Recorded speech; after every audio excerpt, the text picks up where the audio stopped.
Ryan sold over 1 million books on Amazon. I asked him, how big is your audience after all that? He said 0. Then Amazon shadow banned his main account and his revenues crashed.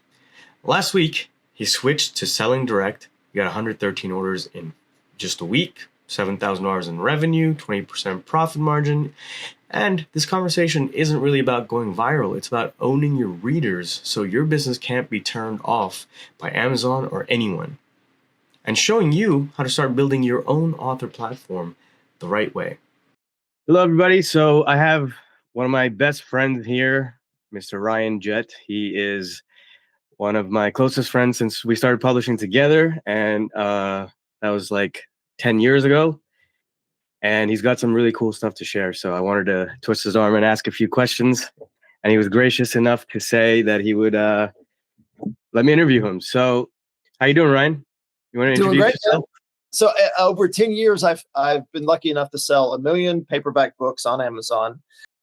Been publishing alongside you for 10 years. Most of that all through pretty much 99% of it through KDP.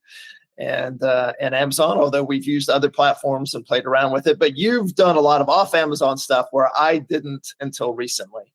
And you pushed me to do it, but I was too lazy and I was making too much easy money. And so I was resistant to putting in the work to go off Amazon and go direct to consumer.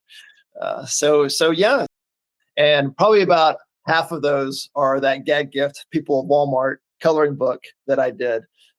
For those guys. And so that was a big success. And I'm not selling that one direct because I've got partners in that. But I've published a ton of books and sold a bunch. And I fell in love with that easy Amazon money. And then that kind of dried up. And so I'm pivoting, doing some other stuff.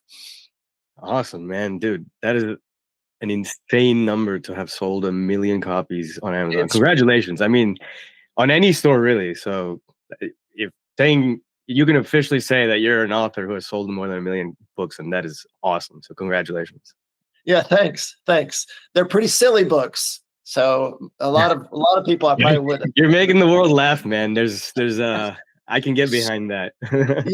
Yeah, same. Okay, so now I have a very important question. So great number. Congratulations on 1 million book sales. So now the follow-up would naturally be, how big is your audience after 1 million sales? Good question. And my audience is like 0.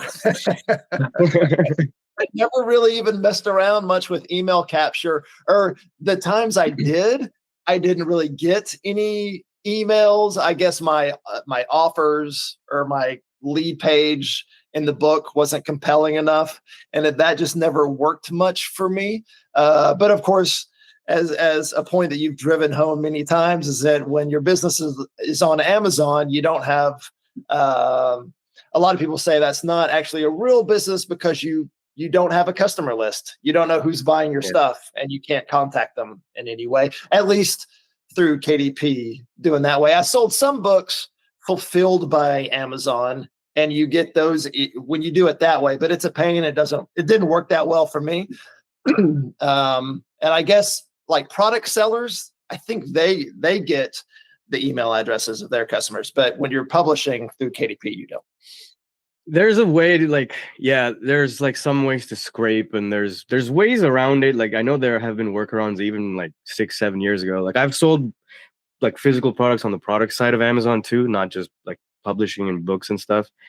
And yeah, it's just that ultimately you can tell Amazon does not make it easy for you to build a business that's scalable off Amazon. And obviously there's many companies that sell on Amazon, but most authors are trapped because they don't end up actually, like, it's exactly like you said, when you're making great passive money, you don't end up actually building a real business off Amazon so you could, one, make more money, but more importantly, have a bigger impact and also not be shut down or tied to Amazon if anything terrible were to happen. And that leads me to my next question. If Amazon shut you down tomorrow, what would happen to your business? Well, interestingly enough, I have gone through that and it hasn't quite recovered. So I've got multiple Amazon accounts because I'll start a new LLC and then I'll create an account with that. And I did that to mitigate risk in case one account got shut down. But what happened is my main account got shut down. It's been almost 2 years now. And after that shutdown, it's been kind of shadow banned. It's like I can tell I don't really have access to the algorithm. My sales have never recovered in that main account.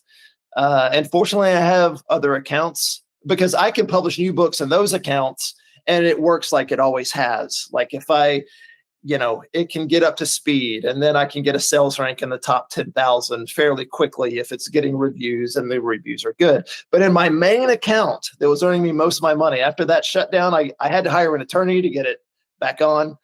And it's just never recovered. And so that really set me back. So for 2 years now, my revenue has not been what it used to be. That's incredibly scary. That is terrifying to have Amazon. And you said it was an accident? Like they didn't really have a real reason? Yeah, because they didn't like one of my other accounts that it was connected to, they said. And so the attorney I was going to fight for that. The attorney I hired had me fix that account and shut it down. And then I was able to get the other account turned back on. But and that was in like late September. So I was pretty panicky because Christmas was coming up. And that account I enjoyed like all year round, like at least my worst months were like $20,000 in royalties and profit that was coming to me. And then in Christmas, I could expect six figures, a six-figure December. Yeah. And since then, now my Decembers, I'm lucky to get 20,000. And most months I'm at like $3,000. And so it's completely, huge drop. Yeah, huge. Like 90%. Okay, so before the shutdown, how much were you making a year? Like 300 something to 400. And that's royalties. So that's not the total book sales, right? Correct. Yes. So now imagine if you're about to tell us exactly what you're doing right now and how it's going for you. And before you do, if you had started doing this basically before, the new way that you're selling books, do you think you would have been in a better position? Oh, a ton. Yes. It'd have been so great because, man, like financially, it's tight. And like because of all those book sales, I've got investments and our savings are pretty good, but the cash flow has dwindled to hardly anything. And so that makes things tight. And when you don't have good cash flow, you feel really broke. So how wealthy we are, how broke we are depends a lot on our cash flow. And so that's what it's so like it's paying the mortgage, but not a whole lot of beyond that. And so that's a crappy position to be in. So if I had done this years ago, I'd have been in much better shape. But I like this week, I've realized that like it worked so fast. And I'm like, selling direct. And I'm like, I should have done this a long time ago. Sid was right. Always remember that. But that's okay, because the thing is, you took all this time to build these assets. And that's really what they are. They're not commodities on Amazon. They're beautiful little assets that one thing that people watching this interview should really know about Ryan is, he'll call himself a jokester, and he really is. He'll always make you laugh. But when he creates his books, he's so thoughtful about it. And so he truly is like a remarkable author. And I've loved it. I've really enjoyed seeing how your process is to creating like these different types of books. And you've made many different kinds of books. I've seen probably most of the books that you've made, because we're always helping each other out and sharing information. And I think you're still in a great position. It's always easy to say I should have done it a long time ago, so it's okay. Sure. But now you have all these assets, and all you had to do was figure out a few logistics to just move off Amazon. And you figure it out once, and it's honestly really simple. And that's what I'm really excited about, because I'm selling a bundle of books now off Amazon, but I know that there's a lot of other ones I have that I can do this exact same thing for. And so I'm excited about where I can take this, because there's no longer going to be a cap on what I can earn. Like Amazon royalties, you can do really well, and you can get financial freedom, but there's a bit of a cap. Most of it goes to Amazon. Whereas this, now I can do this with any of my other books and I can test quickly. So I'm really excited now that I'm seeing results. Okay. But yeah, but I was thinking that, like, man, I've got all these books and they're, to your point, they're good books. I focused on, and they're well positioned and they sold well on Amazon. And so they are assets. And so demand has been tested. People like them. I've got lots of reviews. And I put in the initial work up front to make them good. Thanks to, I remember my first year of publishing, I was kind of a shyster. Like, the books were garbage. And you're the one that inspired me to put more time in up front and make them better. But yeah, so I've got a lot of good books in that account that don't sell anymore. So I was like, I need to figure out another distribution system. Okay, so the cool thing is, once you've got one working, and you'll focus on this one, especially because Christmas and everything is coming up. This is a time when it becomes a lot easier. Like, books are definitely, they'll be flying off the shelves. They make great books. So yeah, I'll let you introduce. So tell us about exactly what you did, and you don't have to reveal. I know it's the holiday season's here, and I don't want Ryan to get hijacked, so we won't reveal the actual book title in this interview.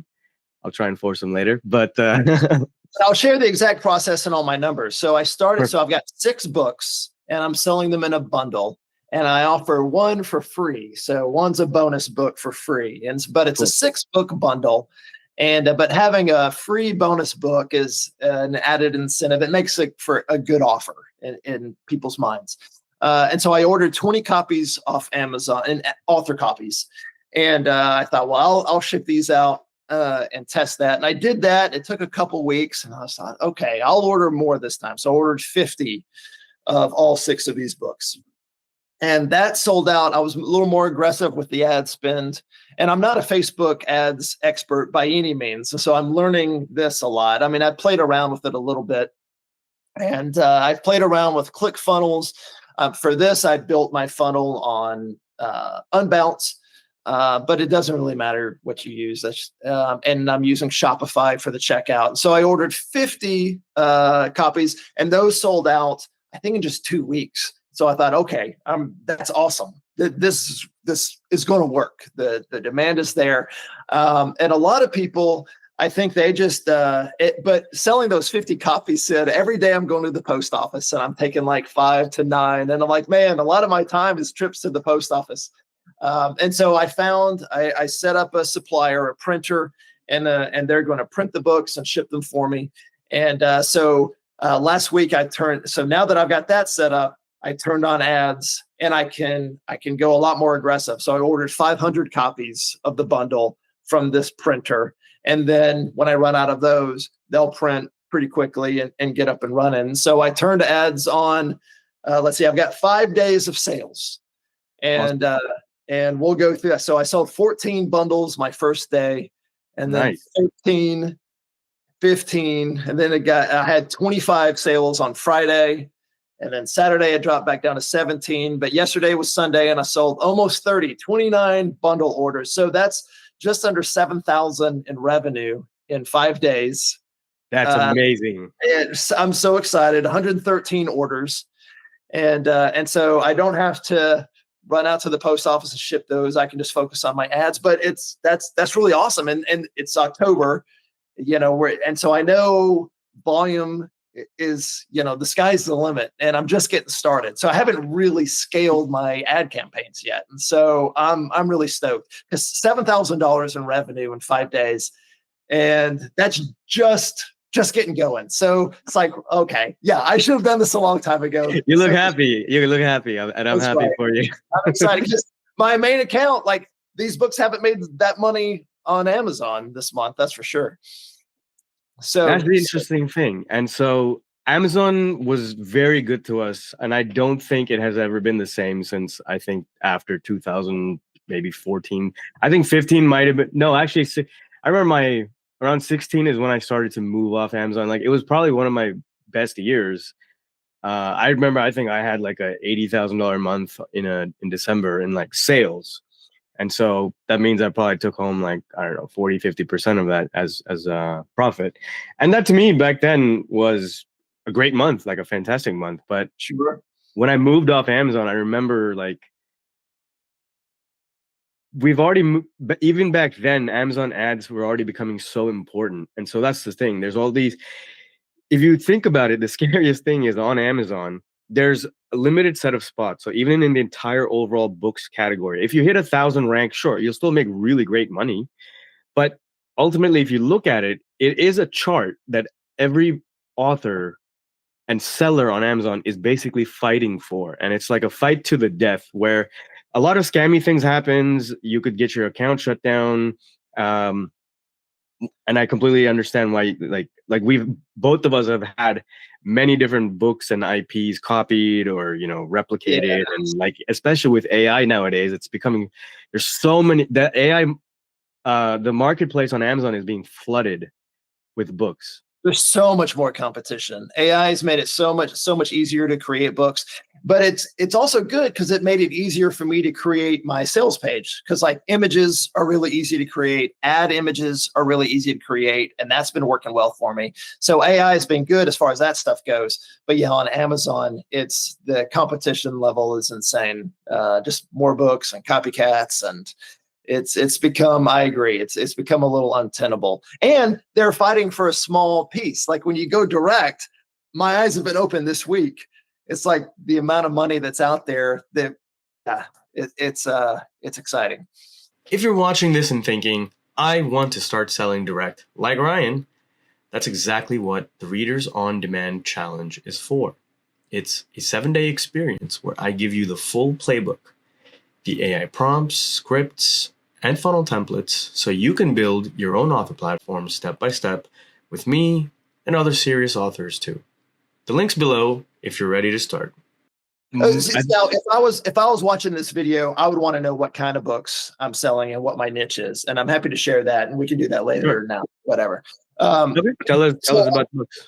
So what I'm selling are paperbacks, and I've got a funnel for ebooks, but ebooks are even easier because you don't have to worry about fulfillment as much. But my books are kids' books, especially they're like 9 to 12-year-olds. That's what my books are for. They're nonfiction story collections.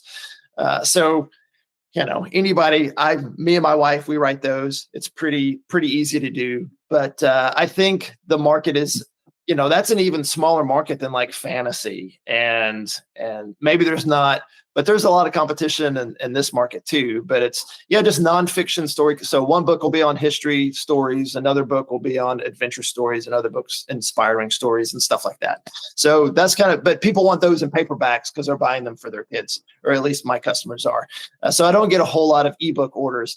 But man, if I was in a market that bought ebooks, it'd be an even simpler business model and easier because that's just so much easier to handle versus shipping paperbacks. Well, I would tell you should be doing both anyway right now. You could. Yeah, and I am. It's just I don't get too many buyers of the ebooks just because it's for kids, I suspect. Okay, so give us a quick breakdown of exactly how you're selling it. So tell us about what platform you're using or whatever you can about how easy it was or hard it was to get set up and running. I've got a Facebook page for my business and I started running ads with 0 followers, and I think I still have less than 10. Yeah, followers don't matter anymore. Nobody cares. It doesn't matter. It's all from Facebook or Meta, and I'm just running ads from that page, and it's just all still image ads. I've got a couple little video ads that I created with Midjourney, but I use Midjourney and Sora, which is ChatGPT's image generator. And so those create my images, and I use Claude, which is Anthropic's AI, which is a lot like ChatGPT for my copy. ChatGPT is not bad. So I'll write my copy and then I'll have the AI improve it, and it improves it a ton. And so I'm always kind of tweaking on that. So that's really helpful. And so you can get up and running pretty quick. It took me a while to figure out Unbounce and to build my sales page and to get all that working. It took me a couple of months to get that nailed down, but I think I work pretty slow. Other people would probably be a lot faster with it, but Okay, so I'm figuring all this stuff out as I go because I'm an old-fashioned Gen X, just happy with KDP, and I had that figured out. But as all this other stuff, I'm kind of learning as I've been going. But I'm getting there. Okay, well, I've definitely got something special for you because you're in the community. You're in my community author games, and I have a free challenge up right now. So you've seen it. I don't think you've watched it though, and I think it would help you do this faster. So one of the things is I'll give you my template for how I like the exact book template that I use. I don't think you're using the same system as me, so I'm actually very curious to do a split test between your current system. What are you using? For landing page, Where do you sell your books? How do you sell them? Shopify is the Okay. checkout. So I use Shopify's got a fantastic, very lightweight, basically system. It's very simple to get a website set up and running. I haven't used it in many years, so for me back at least a few years ago when I used it, it got very expensive and complicated to set up upsells and more complicated. Like if you wanted to sell more things like video courses and stuff, like you can, but I wanted more space to advertise. I wanted to use, more video and things like that. And so I also wanted to have a community and all these other like automations and things. And so there's a lot of plug and play systems that do make it easy, but ultimately I haven't been selling on Shopify. So I'm curious to split test, like if it even makes a difference or not. So we can basically replicate your funnel inside the way I do it and see if it makes even more profit. Yeah, because it probably doesn't matter. It's just, the offer is the main thing. Is it a good offer? Absolutely. Is the right people? Yeah, that's the most important thing. And I don't think anything else really matters. It's like there's all kinds of different tools to use, but as long as you pick something, and the rest is, it's about getting a good offer. And I feel like I've got that dialed in because what I'm selling, like it's on Facebook, it's parents and grandparents, and they want books for their kids because they want their kids to not spend so much time playing video games and on screens. And, and if you're looking for fantasy or erotica, then you're always looking for new books to read. And so, and if you have a good discount, like I think mine is a 51% discount with the bundle. And then I charge shipping, and that hasn't hurt me at all. And so the offer is compelling, the copy is good, and just whatever tools you use don't really matter. But I'll take a look at your stuff for sure, because any way I have to maximize profit, it's worth looking at. That is why I would recommend that you do test it, because I think you can make more profit this way. Mainly because when you have so I'm using basically a version of Go High Level, and so. As you start to scale up, one of the things you're going to realize is, okay, like let's say for example, like when I started generating, like when I had almost like 10,000 leads for my Perfect Barbecue Method business, and I ran that for a limited time, that funnel, but I remember I had like 10,000 plus leads. And so now trying to run everything off Shopify, again, I haven't used Shopify in a few years, so I don't know if it's gotten better, but I also needed a CRM. I needed so I had to I had to pay for another email service, and everything was so fragmented. And like, I had like 6 different softwares all taped together. One for handling, fulfillment, and shipment, one for, you know what I mean? And so that's why I prefer a funnel builder and like a tool that gives me more features that just make everything super simple in one place. And that is one thing that you're going to see. So as you scale up, for example, like I hope that you're also going to do a community and stuff, because then I think the most important thing is obviously getting social proof. So like, for example, now that you have their contact information, you can set up an automation inside of Go High Level where it's like when the sale has been made, you can automatically send an email checking up on them like after the book has been received and ask for like a review or a photo of, whatever it is. And I'm sure you can do it on Shopify too, but it doesn't matter. I'm saying now that you have your own, sorry about that.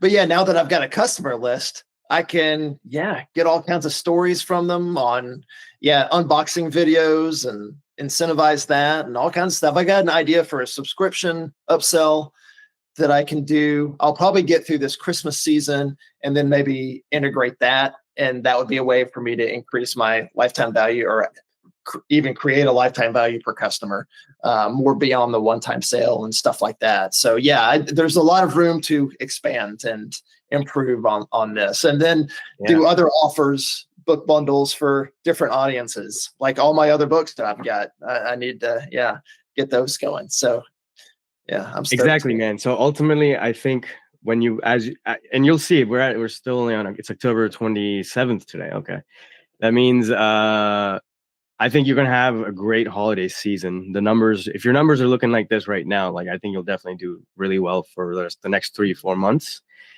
But the most exciting thing is what happens after all the sales is now you can continue to build a relationship with them. Yeah, I can ask them what books do they want, what kind of stuff do they want to buy, and then just produce those, and I'll have an audience that's telling me exactly what they want to buy. That'll be awesome. I've never had that before. Exactly. And it's so much easier to now get reviews. You'll find that people, you don't even have to ask them. They'll start, just like on Amazon, people, you don't have to beg people for reviews. Like they'll do it on their own. But this way you have more control over actually owning. You don't own the reviews as an author. That's the crazy thing. Is most authors are like, oh, I have so many book reviews, and Amazon constantly takes them down just because they don't like it or whatever. It can be anything. So now you can own, like have a video or an image, like, saved on your business computer. You have their contact information. You can mail them things. You have 100 to 1,000 different touch points to build a relationship with your audience, which I think is honestly the most meaningful thing. The money is nice, but I think the most meaningful thing is really making a big impact. And you said you like making people laugh. So like now you get to have, it's going to be cool seeing over the next few years as you grow this business and this brand. And, you could, if they're kids' books, one of the things I've been suggesting to you for a while is like creating a little cartoon out of it. And now you actually can for dirt cheap, just using AI tools and stuff. So it's just really exciting to play bigger. And so that's one of the things, that's the third phase of the author games, is to play bigger. And I'm really excited that you got such great results within, you said your first week, was it 7 days? Yeah, 5 days and $7,000 in revenue. That's beautiful. So I'm at 20% profit margin. So I've made like $1,400, I think.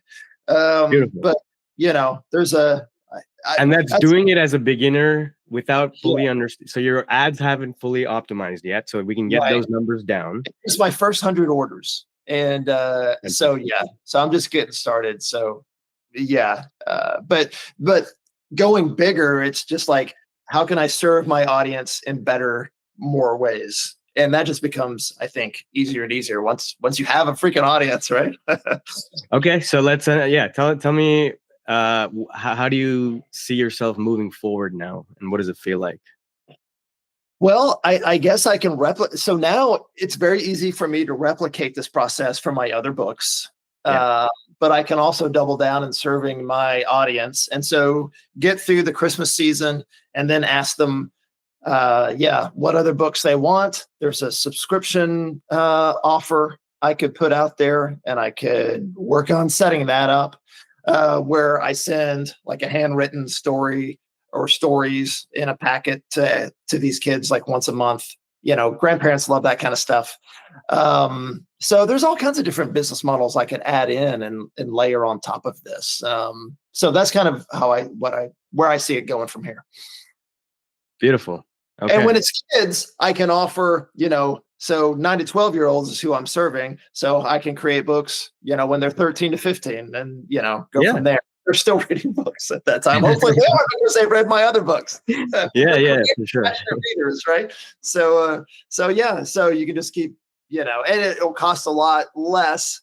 I don't have to acquire, you just acquire the customer once, right? Then just keep selling them stuff, and you're not having to pay to acquire new customers. So it becomes a lot cheaper just to serve your current audience. So I'm excited. Okay. And so is there any other, besides books, is there anything else that you want to sell in the future with this bundle or to the same audience? Because they'll buy other things. Have you thought about what else you'd like to create? Like with the e-com skills I'm learning, I could offer them affiliate offers. I could find, and I haven't looked into this yet, what are some affiliate offers that would appeal to my audience, and then just push that stuff out there. So that's a possibility for added revenue, and I haven't looked into that at all. So Yeah, that's something. But beyond that, I haven't really thought of anything else. Yeah. So I'm going to rely on you for brainstorming and more ideas. Well, for fiction, one question that people tend to ask me a lot is because with nonfiction, it's quite straightforward. It's like if you bought, like for example, with my barbecue business, if they bought a barbecue book, it was very easy to upsell a barbecue video course and barbecue rubs and spices, and then like I create an entire physical, digital, all kinds of different things bundle out of that, and it became like almost an experience. And I was even looking into creating like a custom box and like grills and like I had even when I went to China to visit factories, and like I visited many of these different factories, and I got to see like I figured out how to get like literally like those really expensive the big green egg grills. Sure. I found a factory that makes exactly like those, and I literally was working out a deal where they'd make like it would be perfect barbecue method, like a custom grill and like meat thermometers. And so with nonfiction, it's very straightforward. With fiction, I think it's also still really cool is that you could be a lot more creative. Right. So I could I think you should create a cartoon, make these characters like super popular, make the kids love them. And then so like if you created a YouTube show, think about how much more likely parents would be if they saw a TV show or a cartoon that kids really liked and there was a book for it. And that would be a fantastic gift to give away, right? So now with AI, you could easily create on VO3 or Sora, create like some little cartoon snippets, whatever cartoon channel, where the age group is. But ultimately, if you focus on think of like creating the next Harry Potter or whatever it is in your world, right? If you did that, now you're talking about like $1 billion brand. And so you're able to think and dream way bigger than you ever could before. Yeah, and you're right, because like you see some case studies. Like one I saw was Little Passports. It's a monthly subscription. They send out a box where the kids learn, like little kids learn about different countries. They're making $25 million in revenue in their first year. So it's like that expands your mind. Like, man, there's so much money out there for good ideas. People are hungry to buy stuff that for their kid, for whatever niche anybody's in. It's like there's so much money sloshing around. And it's like, okay, yeah, if I come up with a good idea and serve my market well, you're right. It's a multi-$100 million idea in no time if you just go all in. And there's tons of examples of that. My dream is to get a movie made. I'd kind of abandoned my fiction series, and I've been really excited to bring like all my old books back, just like the way you're doing it right now. And one of my dreams is to make movies, and so I would love to get a movie deal. Like that would be my playing guy. He recreated there's a picture book called I, Robot, and he recreated it using AI, and it looks amazing. It looks like Paramount did it or something. And so there's making all this stuff more accessible. It's going to be really cool what we can do. What we can create. This is a really exciting time. I've never felt like I've had so much control and I guess access to tools to do some really big things that seemed really difficult before. They all seem easy now. Yeah, like the hardest thing for me was just creating my funnel. But all you do is find other people in your niche with funnels and look at what's working for them. And then that makes it easier to build yours because you're not doing something from scratch. But then creating ads, all that stuff is really quick and easy thanks to all these tools. Brother, it used to take me hours and hours and weeks to create creatives manually, and we used to have manual complicated setups, and there was all this sophisticated way to run ads before. So the way Facebook ads is now, it's become so easy they'll to do run ads. So Ryan had really never have you. I think you got your Facebook account shut down for years, right?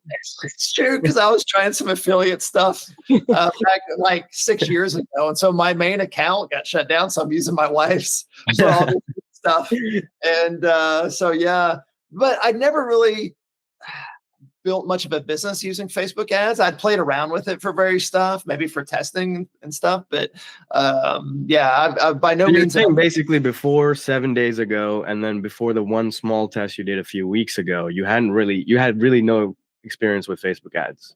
Right. Yeah. There was mostly what I'd done was the Amazon ads platform. That's where I was so invested. And so I've spent a lot of money on selling Amazon ads or buying Amazon ads. But that was the thing. I was much more I feel like I'm pretty good at that. But Facebook ads, definitely not an expert there. So I've learned a lot in the last couple months. And I can tell you, it has become, Facebook has, especially with AI and advanced features, and they've made, their goal is to make it so simple. You don't even have to think about ads. It's getting to the point where they'll just make the ads for you, and they'll make dynamic creatives for each specific audience member. Like, so in a way, they would want to buy something from you. And that's where we're basically headed. But that's the good news.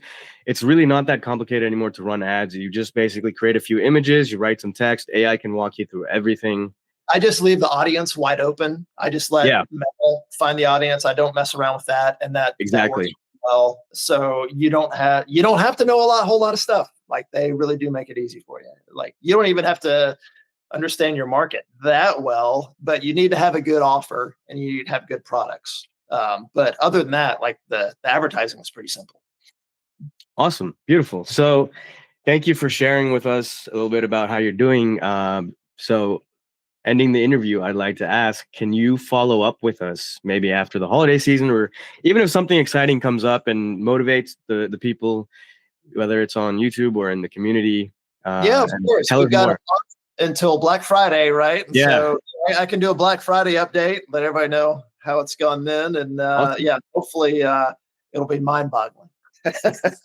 Beautiful. I think you're going to have a really good holiday season, man. If the numbers are looking like this right now, that's a really positive signal, because your ads will be optimized every week as we continue. So they're going to get better and better. And it's like, the only thing I would tell you is make sure you have enough books in stock. Right. That was the main thing I wanted to get set up. And so that's why, because it takes so long to get author Amazon copies. Like, they take like 3 weeks to ship them to you. Yep. And so that's kind of painful. So that's why I wanted to get a supplier set up. And so, because that's the main thing. Like, as I scale, I don't want to run out of inventory. That'd be frustrating. You've got all these buyers wanting to give you money and you can't fulfill orders. So is it cheaper to go through this new route compared to Amazon, or is the quality better? Like, can you tell us a little bit about that? The quality is it's about the same, and it's just a little bit cheaper. But like, the way to have gone much cheaper is to go with a different printer and have them ship the books to my house, and I'd make more per bundle, but I'd be running a shipping business, and that's okay. That's something, like, I'm going to look at these numbers after Christmas and be like, should I have done that? What would I have made if I did all the shipping myself? But it'd be a lot harder for me to throw up like other bundles and other offers for other niches if I'm running a shipping business. But starting off, that's a viable way to do it. That's what a lot of people do. Well, I totally skipped that. I went straight to when it was me telling this story to you, when it was the other way around.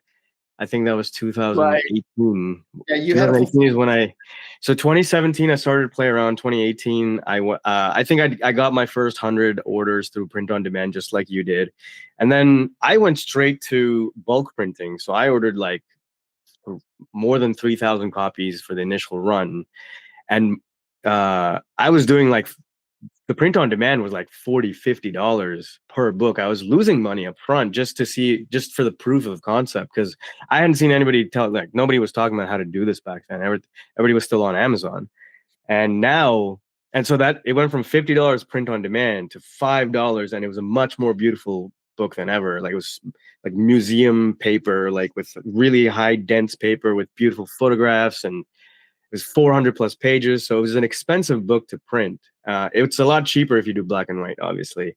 Yeah. But it definitely was a lot easier to. Yeah, but what's cool is, like, I've got it automated, and this company, they're not much cheaper than Amazon author copies, but it's still profitable. Like, I'm still at 20% margins, and that's what's so cool. That's great. Like, I can make it to 30% margins if I was shipping it myself, or maybe even a little more. And so that's like the industry average is 20 to 30%. Actually, 20% is considered pretty good, and then 30, if you're getting it to, we can easily get you to 30 and even higher potentially with more digital products and more add-ons and that kind of stuff. Just by increasing the average order value. But anyway, you can tell us more about that next time. So thank you again, Ryan, for sharing with us, telling us Yeah, man. story and inspiring us to do the same. And we wish you all the success in this new method that you're doing it. All right. Thanks, Sid. You're the man. I appreciate all the Thank you, inspiration. brother. Love you, man. See you next time. All right. Love you too. See you. Here's the real problem. Most authors don't have a real audience. They've got followers on Amazon, Instagram, TikTok, but not a single reader they actually own. That means every time Amazon changes its algorithm, your income, your views, your visibility can just disappear and be wiped out. The only way out is to build your own audience of buyers, and that's exactly what we do inside the Readers on Demand Challenge. You'll get the playbook, the full playbook with the AI prompts, email scripts, funnel templates, and I'll walk you through how to turn strangers into readers you actually control. It's free to join, and by the end, you'll know exactly how to build an audience that never disappears. Click the link, join the challenge, and let's make sure you never lose your readers again.